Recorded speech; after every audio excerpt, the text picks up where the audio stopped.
13 सितंबर को पीएम मोदी 75 साल के हो गए, लेकिन उत्तर प्रदेश की वाराणसी सीट से सांसद बनने वाले नरेंद्र मोदी को यूपी के नेताओं ने किस किस तरीके से बधाई दी, वो पूरे दिन बड़ा दिलचस्प नजारा रहा।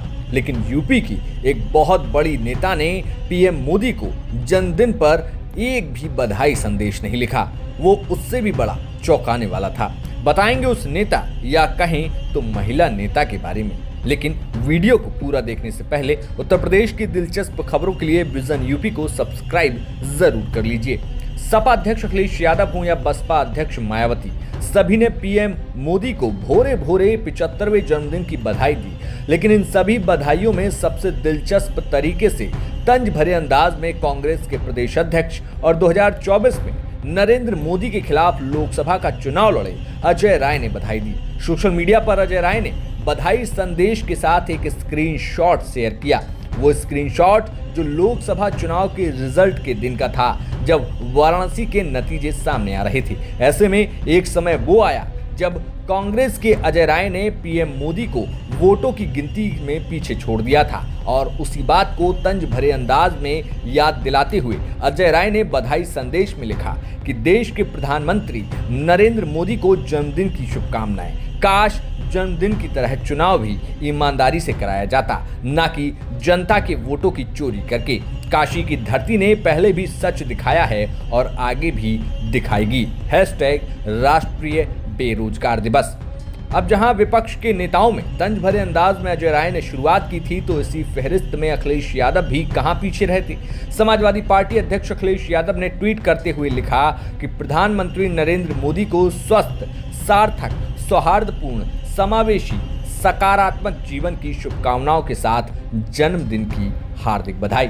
शिष्टाचार के तौर पर इस फहरिस्त में उत्तर प्रदेश के 4 बार सांसद रही और बहुजन समाज पार्टी की राष्ट्रीय अध्यक्षा मायावती ने पीएम नरेंद्र मोदी को बधाई संदेश देते हुए लिखा कि प्रधानमंत्री नरेंद्र मोदी को आज उनके जन्मदिन पर हार्दिक बधाई एवं शुभकामनाएं तथा उनके अच्छे स्वास्थ्य व दीर्घायु होने की भी कुदरत से कामना। अब जहां विपक्ष के नेताओं में उत्तर प्रदेश की रायबरेली सीट से लोकसभा सांसद और लोकसभा में नेता प्रतिपक्ष राहुल गांधी ने भी ट्वीट के जरिए पीएम मोदी को बधाई दी। राहुल गांधी ने अंग्रेजी में नरेंद्र मोदी को बधाई देते हुए लिखा, जन्मदिन पर प्रधानमंत्री मोदी को बहुत बहुत बधाई और अच्छे स्वास्थ्य की शुभकामनाएं। वहीं उत्तर प्रदेश में 2022 के विधानसभा चुनाव में प्रभारी रहीं और कांग्रेस की राष्ट्रीय महासचिव प्रियंका गांधी ने पीएम मोदी के 75वें जन्मदिन पर बधाई देते हुए लिखा, अरे रुकिए।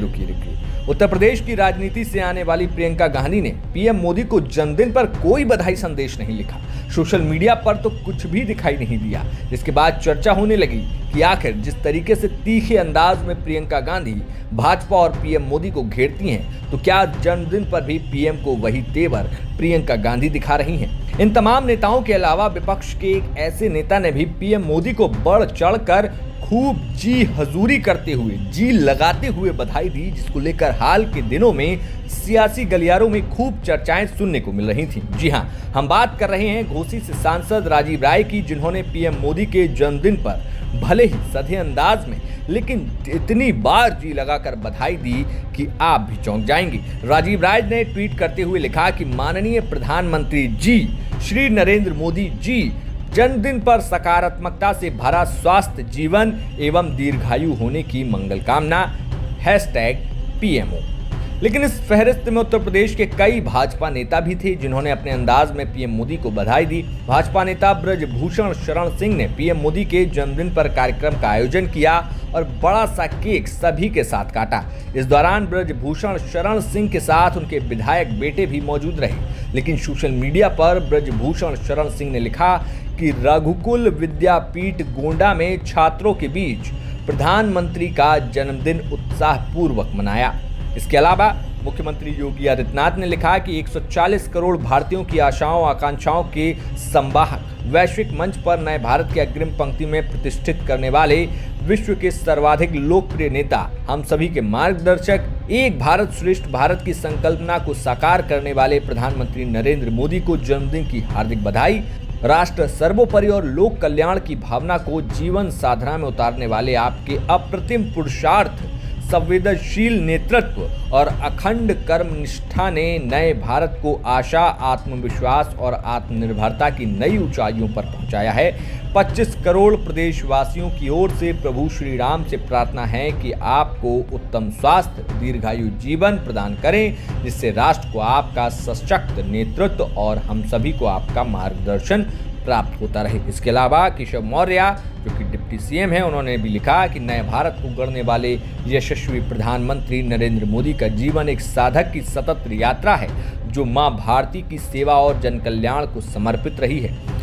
समाज के अंतिम पायदान पर खड़े वर्गों के कल्याण हेतु प्रधानमंत्री की नीतियां और उनके अथक परिश्रम ने लोक कल्याणकारी योजनाओं के माध्यम से देश के गरीब, शोषित, दलित और पीड़ित परिवारों को सम्मानजनक जीवन का अधिकार सुनिश्चित किया है।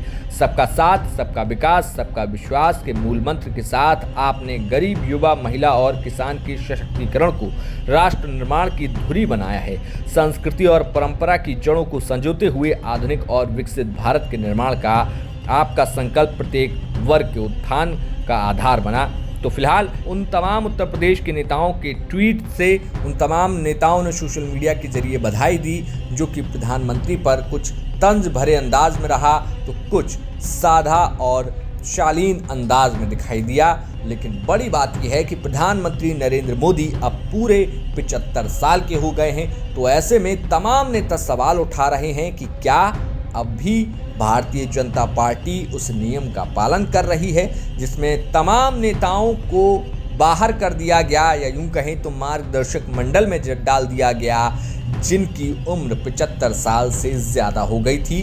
क्योंकि भारतीय जनता पार्टी में तमाम समय में तमाम मंचों पर 75 साल से अधिक उम्र के नेताओं को चुनाव ना लड़ने की एक क्राइटेरिया तय कर दिया गया था, जिसमें कई बड़े चेहरे शामिल थे, जिसमें इंदौर से आने वाली लोकसभा स्पीकर सुमित्रा जी थीं। इसके अलावा आडवाणी, मुरली मनोहर जोशी और तमाम लंबी फहरिस्त थी। लेकिन अब देखना होगा कि 75 साल के प्रधानमंत्री नरेंद्र मोदी के होने के बाद क्या कुछ ऐसा फैसला देखने को मिलता है। आपका इस खबर पर क्या कुछ कहना है, कमेंट बॉक्स में बताइए। देखते रहिए विजन यूपी न्यूज़।